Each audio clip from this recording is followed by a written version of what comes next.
The wire sparked in my hand like a tiny lightning bolt, and I should have taken it as a warning. Instead, I just cursed under my breath and reached for my electrical tape.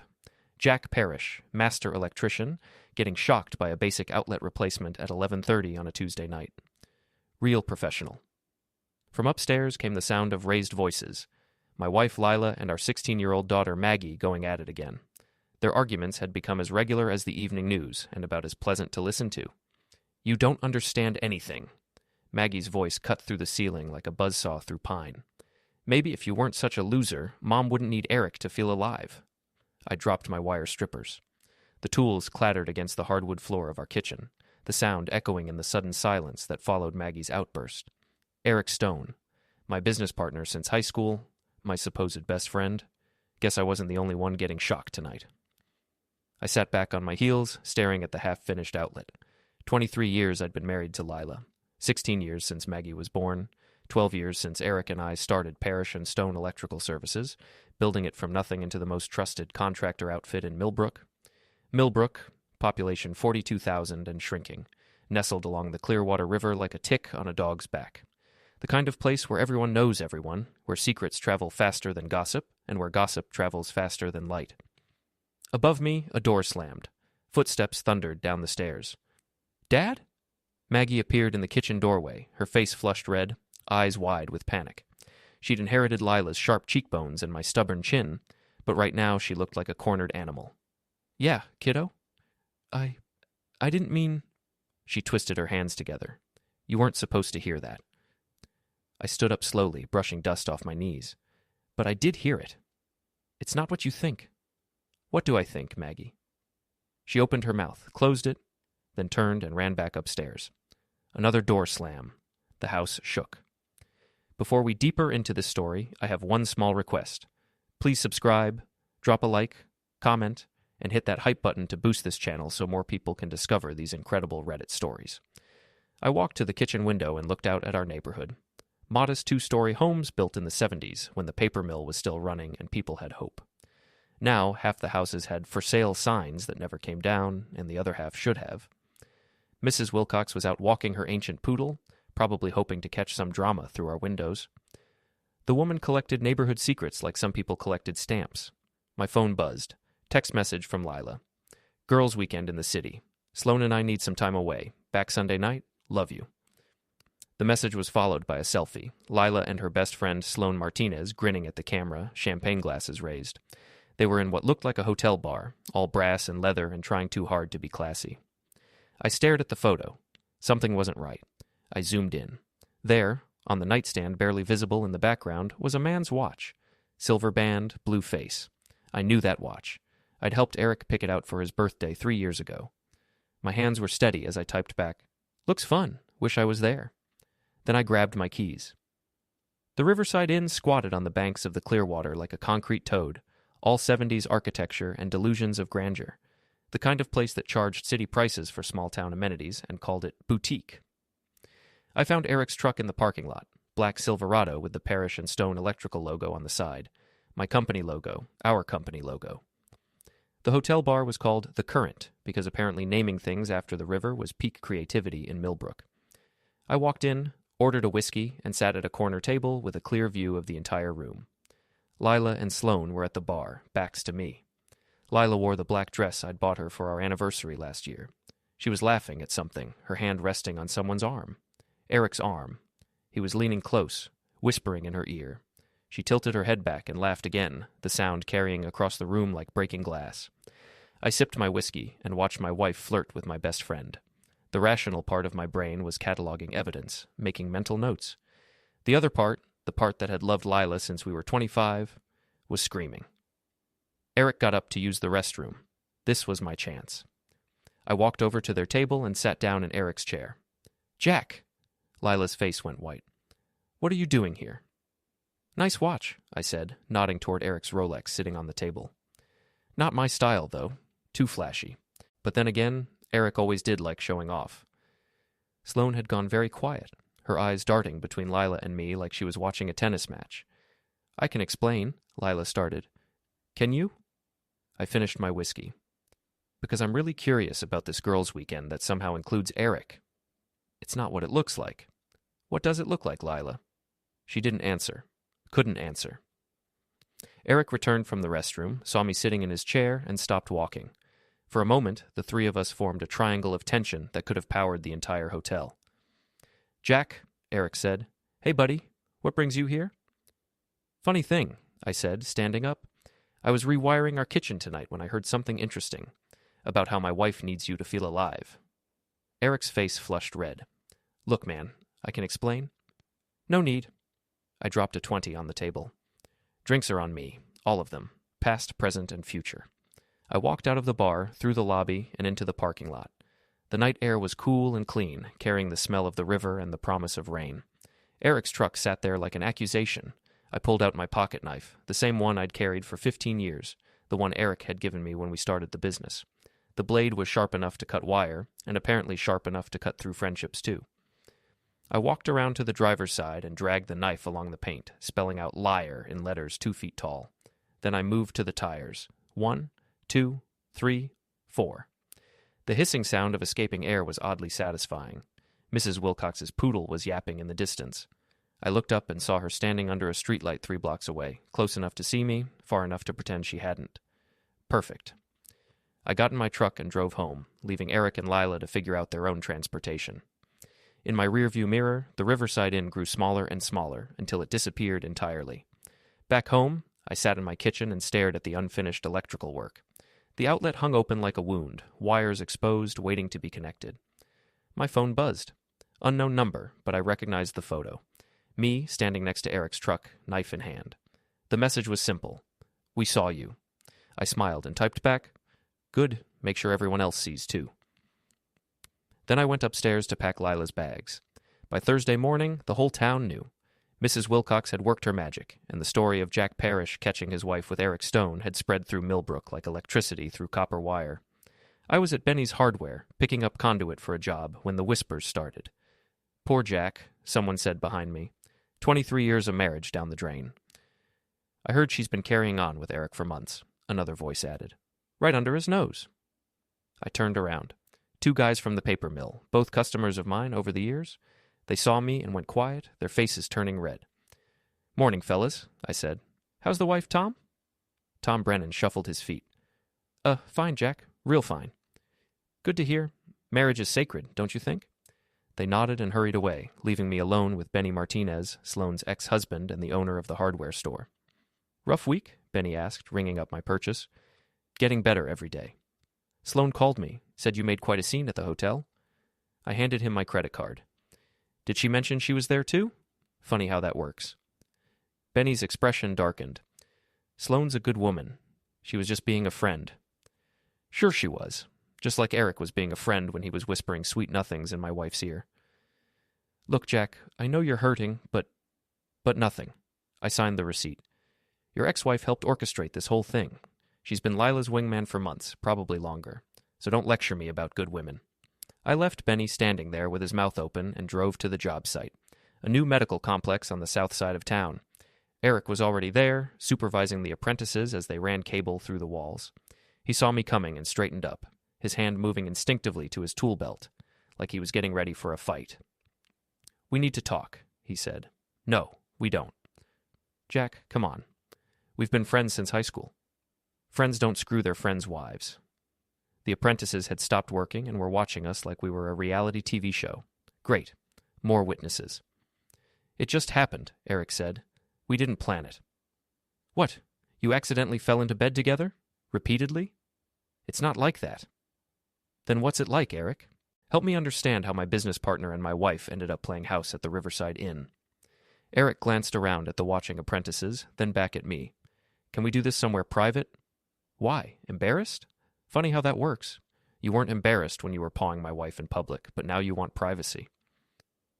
"You're making this harder than it needs to be." "Am I?" I walked closer, close enough to see the sweat beading on his forehead. "You know what's hard, Eric. Coming home every night to a wife who's thinking about another man. Working every day with a partner who's been lying to my face for months. That's hard." "Lila's not happy, Jack. She hasn't been happy for years. And you decided to fix that? How noble of you. She deserves better." The words hit me like a live wire. Better than what? Better than this. Eric gestured around the job site. Better than Millbrook. Better than this life. You mean better than me. Eric didn't answer, but his silence was answer enough. I nodded slowly. Okay, I get it now. You're not just screwing my wife. You're saving her. From me. From this terrible life I've trapped her in. Jack, no, I appreciate the honesty. Really. It helps me understand the scope of the problem. I turned and walked back to my truck. Behind me, Eric called my name, but I didn't look back. At home, I found Lila in the kitchen, unpacking groceries like nothing had happened. She was wearing yoga pants and a sweater, her hair pulled back in a ponytail. She looked exactly like the woman I'd married, except for the guilt radiating off her like heat from a furnace. We need to talk, she said without looking at me. Seems to be the phrase of the day. Jack, please, sit down. I remained standing, leaning against the doorframe with my arms crossed. I'm comfortable here. This is hard enough without you being difficult. Difficult? I laughed. Lila, you've been having an affair with my business partner and I'm the one being difficult. It's not an affair. It's complicated. Enlighten me. She finally looked at me and I saw something in her eyes I'd never seen before. Not guilt, not shame, resentment. You don't understand what it's like, she said. Being married to someone who's given up. Given up on what? Everything. This town, your career, us. You're content to wire outlets and fix broken appliances for the rest of your life. But I want more. More what? More everything. More money, more respect, more life. And Eric gives you that? Eric has ambition. He wants to expand the business, take on bigger projects, maybe even move to the city. I stared at her. The business that I built, that we built together. You built a small-town electrical service. Eric wants to build an empire. With my wife. With someone who believes in him. The kitchen fell silent except for the hum of the refrigerator and the tick of the clock on the wall. 23 years of marriage, distilled down to this moment. So what now? I asked. I think we should separate. Give each other some space to figure things out. You mean give you space to figure out if Eric's a better long-term investment than I am? That's not fair. Fair? I pushed off from the doorframe. You want to talk about fair? Fair would have been having this conversation before you started your little romance. Fair would have been giving me a chance to fix whatever's broken between us. But you didn't want to fix it, did you? You wanted to replace it. Replace you. Lila didn't deny it. She just stood there, holding a box of cereal like a shield. I'll pack a bag, I said. Stay at my mother's place for a while. Jack, you don't have to... Yeah, I do, because unlike some people, I still have a sense of decency. I went upstairs and threw some clothes in a duffel bag. From Maggie's room came the sound of music and teenage drama. I knocked on her door. What? She called. I'm staying at Grandma's for a while. The music stopped. The door opened. Maggie stood there in ripped jeans and an oversized hoodie, looking younger than her 16 years. Because of what I said the other night? No, kiddo, because of what your mother's been doing for months. Dad, I'm sorry. I didn't mean... You meant it, and you weren't wrong. Your mother does need Eric to feel alive. The question is, what does that make me? Maggie's eyes filled with tears. It makes you my dad. Yeah, well, apparently that's not enough anymore. I kissed her forehead and walked downstairs. Lila was waiting by the front door. This doesn't have to be ugly, she said. Too late for that. What do you mean? I smiled, and it wasn't a nice smile. I mean, the whole town already knows. Mrs. Wilcox saw me at the hotel, saw me key Eric's truck. By now, everyone from the mayor to the mailman knows that Lila Parish is stepping out on her husband. You planned this. I adapted to circumstances. There's a difference. You bastard. Maybe, but I'm an honest bastard. Can you say the same? I walked out, leaving her standing in the doorway of the house we'd shared for 16 years. My mother's place was a small ranch house on the east side of town, close enough to the river to hear it at night. She was waiting for me with coffee and sympathy, neither of which I wanted. I heard, she said as I dropped my bag in the spare bedroom. From who? Does it matter? The whole town's talking. Good. Good? My mother, Edith Parish, 72 years old and tougher than a $2 steak, stared at me like I'd lost my mind. Jack, this is your marriage we're talking about. Was my marriage. Past tense. You can't just give up. I'm not giving up, Mom. I'm changing strategies. What does that mean? I sat down at her kitchen table and looked out the window at the river. The water was high from recent rains, moving fast and carrying debris downstream. It means if they want to play games, I'll play games, but I play to win. My phone buzzed. Text from Eric. We need to work this out. Meet me at Chaz's bar tonight, 8 p.m. I showed the message to my mother. She frowned. You're not going, are you? Oh, I'm going. Wouldn't miss it for the world. Jack, be careful. When people are backed into corners, they do desperate things. Yeah, I said, typing my response to Eric. They do. Chaz's bar occupied the ground floor of a brick building that had been everything from a hardware store to a funeral home over the past century.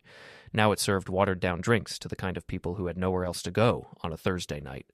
I arrived at 7:45 and took a corner booth where I could see the entire room.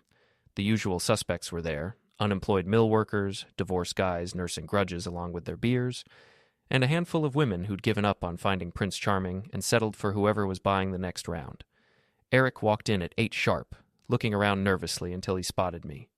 He'd changed out of his work clothes into jeans and a button-down shirt, like he was going on a date instead of a confrontation. Thanks for coming, he said, sliding into the booth across from me. Wouldn't miss it. You buying? Sure. He flagged down the waitress, a tired-looking woman named Carol who'd been working at Chaz's since the Clinton administration. 2 whiskeys. Make mine a double, I said. I have a feeling I'm going to need it. Carol brought the drinks and disappeared back into the smoky gloom. Eric took a sip of his whiskey and made a face. This place hasn't changed much, he said. Neither have you, apparently. Still making the same bad decisions you made in high school. Come on, Jack, we're adults here. Are we? Because from where I sit, it looks like you're still the same guy who tried to steal my girlfriend at prom. I didn't steal Jennifer Morrison. She chose me. And now you're trying to steal my wife. I'm not trying to steal anyone. Lila and I... It just happened. I leaned back in the booth and studied my former best friend. We'd known each other for 30 years, been business partners for 12. I'd been the best man at his wedding, and he'd been the best man at mine. When his marriage fell apart 5 years ago, I'd let him sleep on my couch for 3 months. When did it start? I asked. Does it matter? Humor me. Eric stared into his whiskey like it might hold the answers to life's big questions. 6 months ago, maybe 7. It was after the Henderson job, remember? We celebrated at that new restaurant downtown, and you had to leave early because Maggie had a soccer game. So you moved in on my wife the minute I left. It wasn't like that. We just talked about dreams, about the future, about how we both felt stuck. Stuck. Yeah, stuck in this town, stuck in the same routines, stuck in lives that weren't going anywhere. And you decided to get unstuck together. We didn't plan it, Jack. It just evolved.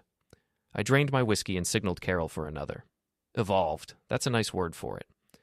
Look, I know you're angry. Angry? I laughed, and the sound was harsh enough to make heads turn at nearby tables. Eric, angry doesn't begin to cover what I'm feeling right now. Then what are you feeling? Betrayed. Humiliated. Stupid for trusting you, but mostly I'm feeling like I've been played for a fool by the 2 people I trusted most in the world. We never meant for you to get hurt. No, you just never meant for me to find out. There's a difference.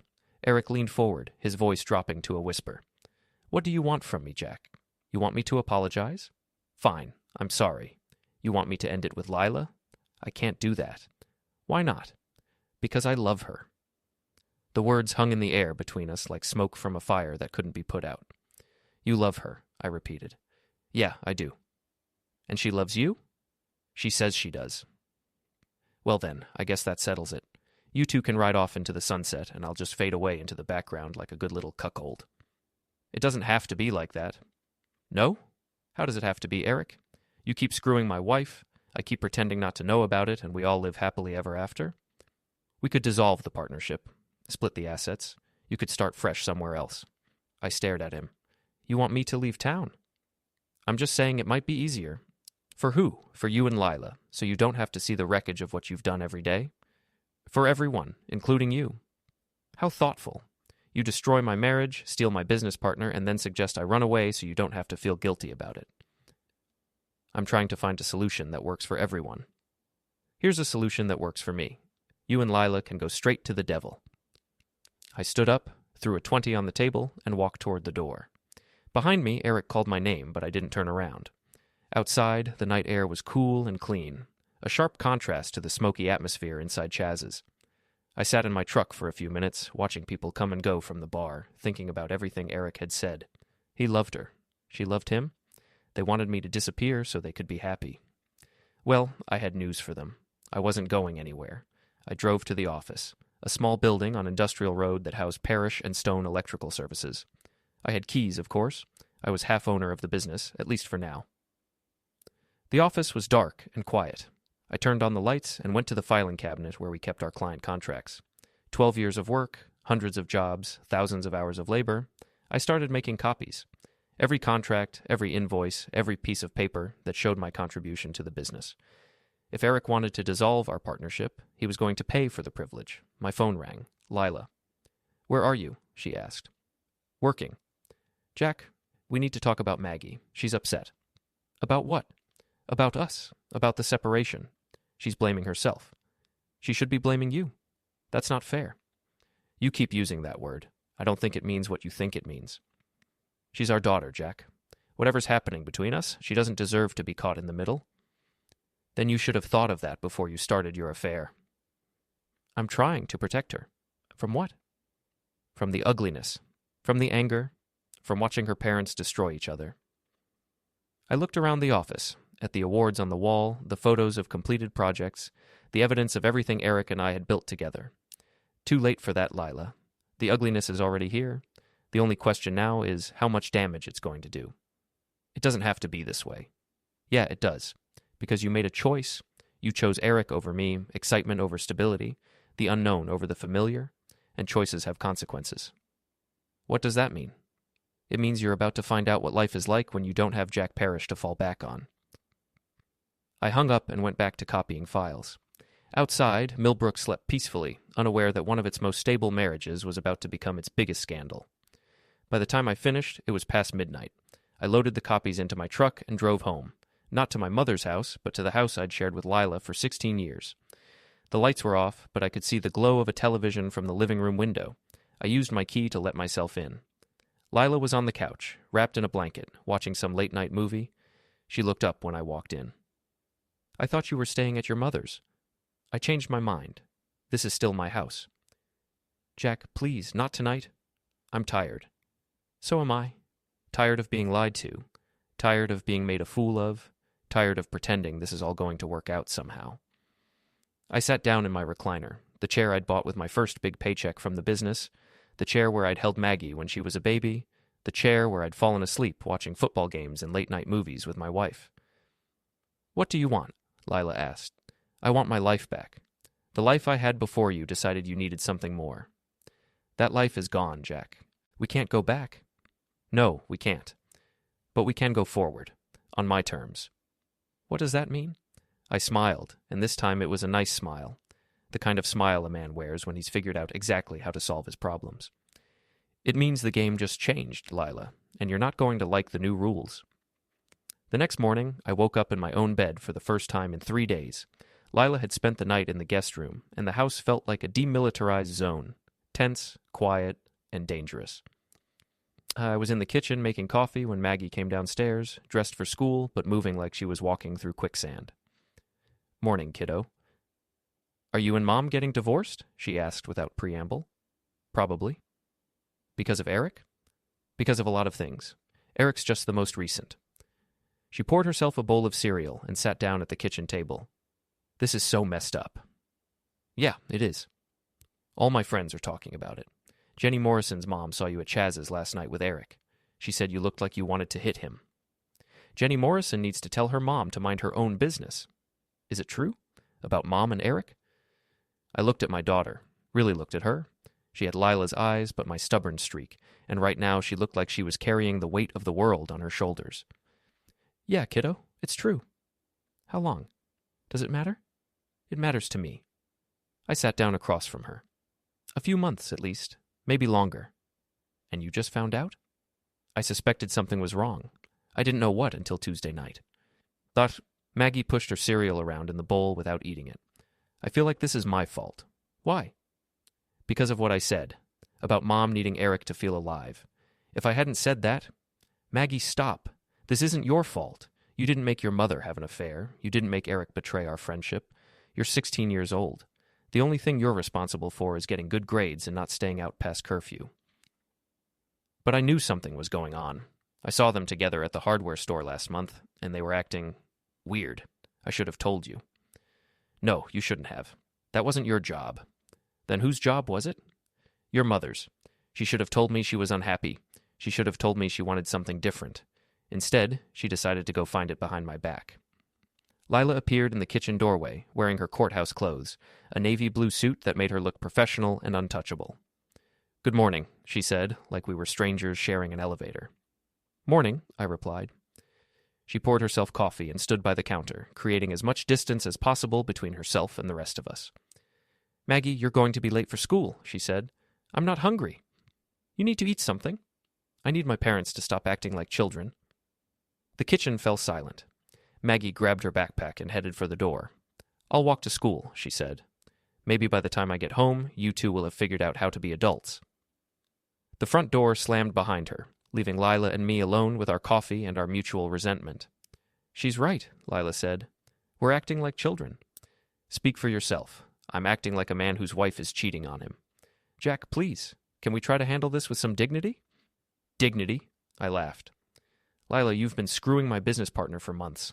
The whole town knows about it. Where exactly is the dignity in this situation? We don't have to make it worse. Worse for who? For you and Eric? Because from my perspective, it's already as bad as it gets." She set down her coffee cup and turned to face me. "What do you want, Jack? You want me to grovel? You want me to beg for forgiveness? Fine. I'm sorry. I'm sorry I hurt you. I'm sorry I lied. I'm sorry I fell in love with someone else. But I'm not sorry it happened. Because Eric makes you feel alive. Because Eric makes me feel like I matter. Like I'm more than just Jack Parish's wife. The woman who keeps house while her husband fixes other people's broken appliances. Is that what you think you are? It's what I've been for 16 years. I stared at her. This woman I'd loved since we were 25. This woman who'd shared my bed and my dreams and my fears, and realized I didn't know her at all. "So what now?" I asked. "Now we figure out how to divide everything up without destroying each other." "Everything?" "The house, the business, custody of Maggie. All of it." "The business isn't just mine to divide, Lila. Eric's my partner." "Not for much longer. He's buying you out." I felt something cold settle in my stomach. "Says who?"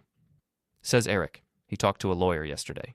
He's prepared to offer you fair market value for your half of the business." "Fair market value according to who?" "According to an independent appraiser.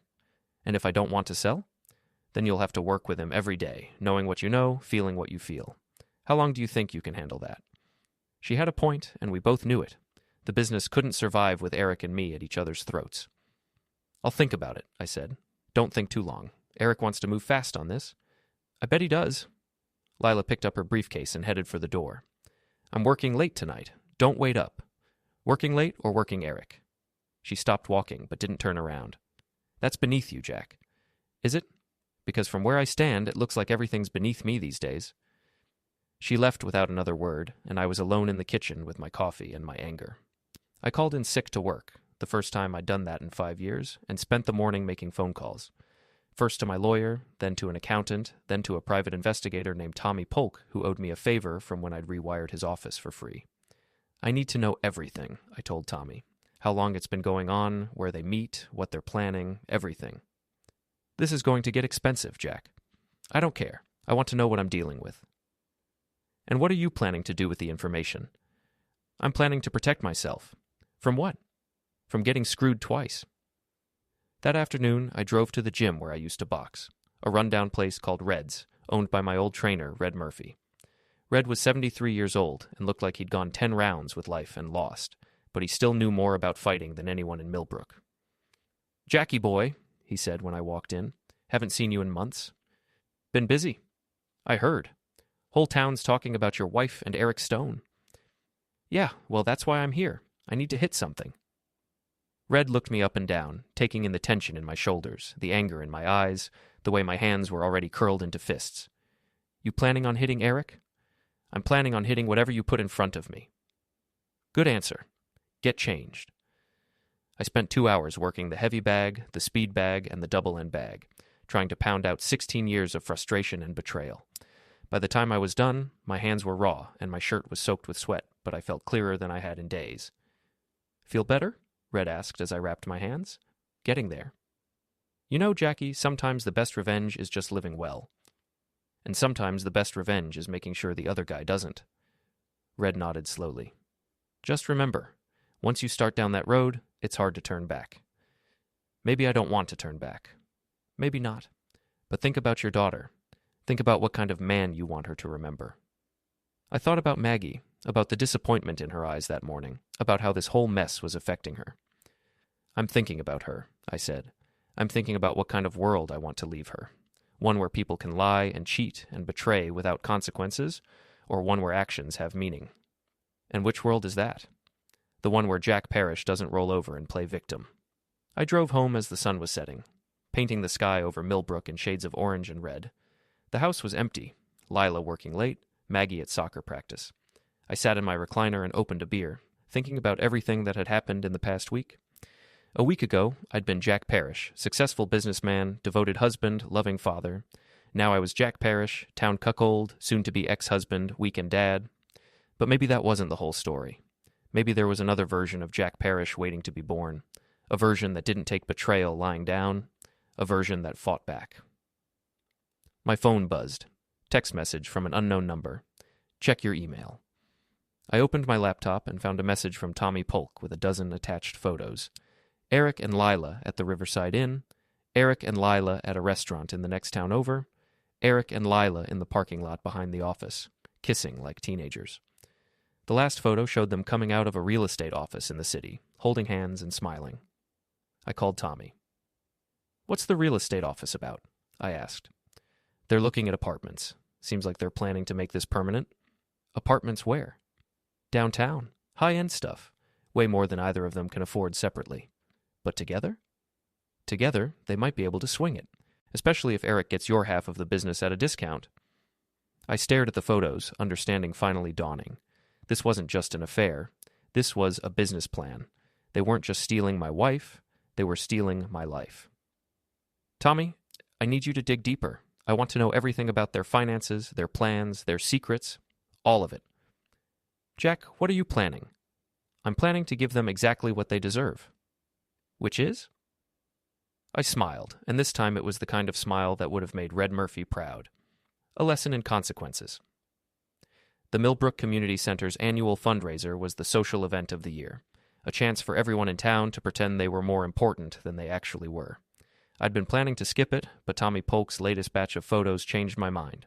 I put on my best suit, the one I'd worn to my wedding, and drove to the community center.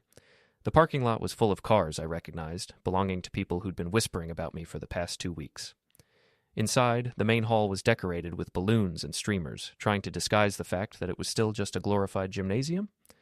A local band was playing covers of songs that were old when I was young, and people were dancing like they were having the time of their lives. I spotted Lila immediately. She was wearing a red dress I'd never seen before, standing near the silent auction tables with Eric and Sloan. They looked like the perfect power couple, holding court among Millbrook's social elite. I walked over to the bar and ordered a whiskey.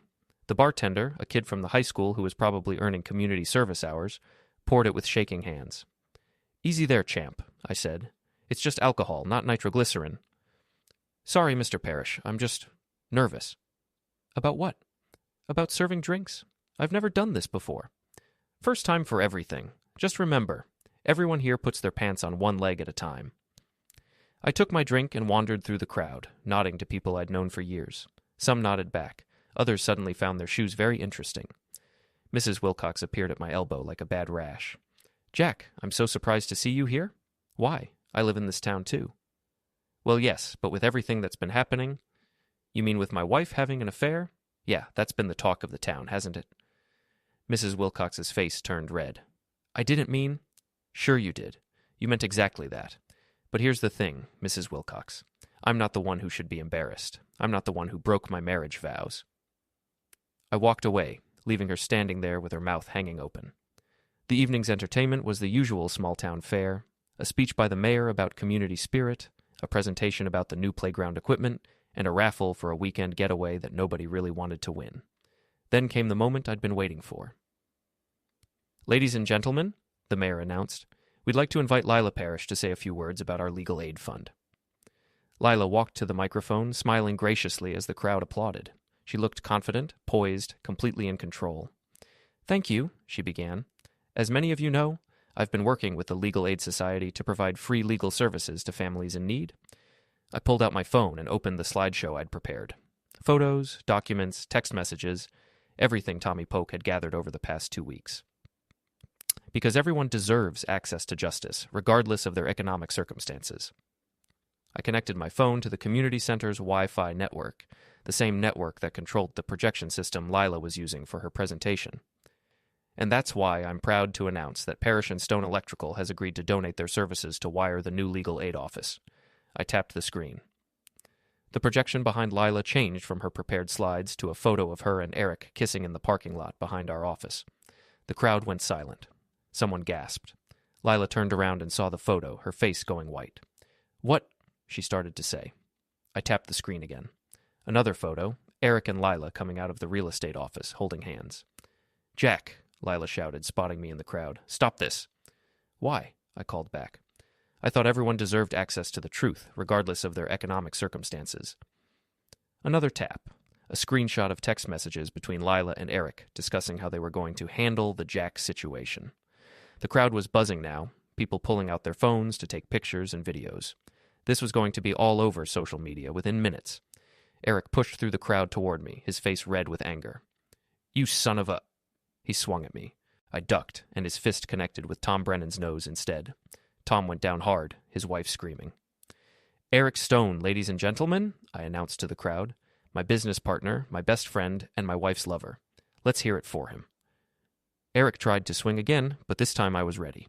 I caught his wrist, twisted it behind his back, and shoved him toward the exit. "You want to fight?" I said loud enough for everyone to hear. "Let's take it outside, unless you prefer to do your fighting in hotel rooms." The crowd parted as I marched Eric toward the door, Lila following behind us, trying to salvage what was left of her dignity. Outside in the parking lot, I released Eric and stepped back. "Go ahead," I said. "Take your shot. But understand, this isn't just about you and me anymore. This is about what happens when you betray the people who trust you." "Jack, please," Lila said. "This is insane." "Is it? You two have been planning my destruction for months. You think I should just smile and take it?" "We never wanted to hurt you," Eric said. "No, you just wanted to replace me. With my business, my wife, my life. The hurting was just collateral damage." I pulled out my phone and showed them the screen. "You see this? This is the transfer of my half of Parish and Stone Electrical to Vince Morrison's construction company. Effective immediately. You want to buy me out, Eric?" "Too late. I already sold." Eric's face went white. "You can't do that. We have a partnership agreement." "Had a partnership agreement. Past tense. Turns out there's a clause that voids the agreement in case of moral turpitude. Sleeping with your partner's wife qualifies." "Vince Morrison?" Lila said. "Jack, he's our biggest competitor." "Not anymore. Now he's Eric's biggest problem." I walked to Eric's truck, the same truck I'd keyed 2 weeks ago, now repaired and repainted, and pulled out my pocket knife. "What are you doing?" Eric asked. "Finishing what I started." I slashed all 4 tires, then carved "Home Wrecker" into the hood in letters 2 feet tall. "You're crazy," Lila screamed. "Maybe, but I'm not a liar, and I'm not a cheat, and I'm not a coward who destroys other people's lives and then acts like the victim." People were starting to come out of the community center, drawn by the shouting. I could see phones being held up, recording everything.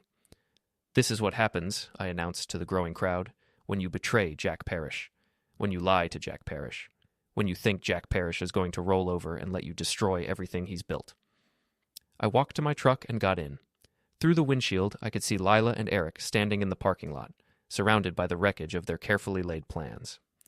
I rolled down the window. "Oh, and Lila," I called. "I've filed for divorce. You'll be hearing from my lawyer. And Eric? Good luck explaining to Vince Morrison why your new partner just made you the laughingstock of Millbrook." I drove home through the quiet streets of the town where I'd lived my entire life. The house was dark and empty, but it felt different now. Lighter somehow. I sat in my recliner and opened a beer, thinking about everything that had happened. In 2 weeks, I'd lost my wife, my business partner, and my illusions about human nature. But I'd gained something too. I'd gained the knowledge that Jack Parish wasn't the kind of man who went quietly into the night. My phone buzzed with notifications, social media posts, text messages, missed calls. The whole town was talking about what had happened at the community center. I turned off the phone and finished my beer in blessed silence. Tomorrow would bring lawyers and consequences and the messy business of rebuilding my life. But tonight, for the first time in months, I felt like myself again. I felt like Jack Parish, master electrician, devoted father, and the man who'd just taught Millbrook a lesson about what happens when you cross the wrong wires. They'd built me up as the villain in their little drama. But as it turned out, I wore the role better than they'd ever worn their masks of respectability. And that, I thought as I headed upstairs to bed, was worth more than all the revenge in the world. The electrical storm was over. The power was back on. And Jack Parish was still standing,